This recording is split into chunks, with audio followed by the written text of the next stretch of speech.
ആരും എവിടെ? അവന് പൂജ കണ്ട് തൊഴാനും പറ്റിയില്ലല്ലോ. ഞാൻ പൂജ കണ്ട് തൊഴുതു.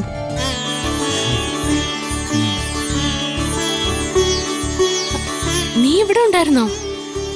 നീ എപ്പോഴാ പൂജ കണ്ട് തൊഴുതേ? ഞാൻ നിന്നെ ഇവിടെ ഒന്നും കണ്ടില്ലല്ലോ. താനും ACP കൂടി അമ്പലത്തിനകത്ത് കയറിയപ്പോഴേ പിന്നാലെ ഞാനും ഉണ്ടായിരുന്നു. നിങ്ങൾ പൂജ കണ്ട് തൊഴുതപ്പോ മറ്റൊരു സ്ഥലത്ത് നിന്ന് ഞാനും ആ പൂജ കണ്ട് തൊഴുതു. പൂജയുടെ പ്രസാദം കിട്ടി. ദേ കണ്ടില്ലേ? ഇപ്പോഴാ എനിക്ക് സമാധാനായത്. നിന്റെ അമ്മയ്ക്ക് വേണ്ടി ഞാൻ നടത്തിയ പൂജ കണ്ട് തൊഴാൻ നിനക്ക് കഴിഞ്ഞല്ലോ. സന്തോഷായി. ആ സമയത്ത് ACP വന്നതുകൊണ്ടാ. അല്ലെങ്കിൽ നമുക്ക് ഒരുമിച്ച് തൊഴാൻ കഴിഞ്ഞേനെ. അത് സാരമില്ല, നമ്മൾ എന്തായാലും പൂജ കണ്ട് തൊഴുതല്ലോ. അല്ല, താൻ ദേവിയുടെ പ്രസാദം തൊട്ടില്ലല്ലോ. അയ്യോ, ഞാനത് മറന്നു. ACP ആയിട്ട് സംസാരിച്ചു വന്നപ്പോ ഞാൻ എല്ലാം മറന്നു. നിന്റെ കാര്യമായിരുന്നു എന്റെ മനസ്സ് നിറയെ. ശരിക്കും പറഞ്ഞാ നല്ല പേടിയുണ്ടായിരുന്നു. ഇപ്പൊ ആ പേടി മാറിയില്ലേ? പൂജയുടെ പ്രസാദം കിട്ടിയാ അത് നെറ്റി തൊടണ്ടേ?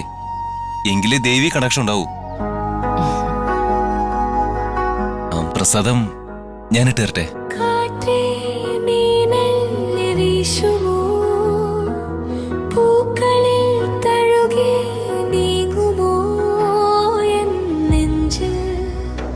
ഒരു മോഹം അതു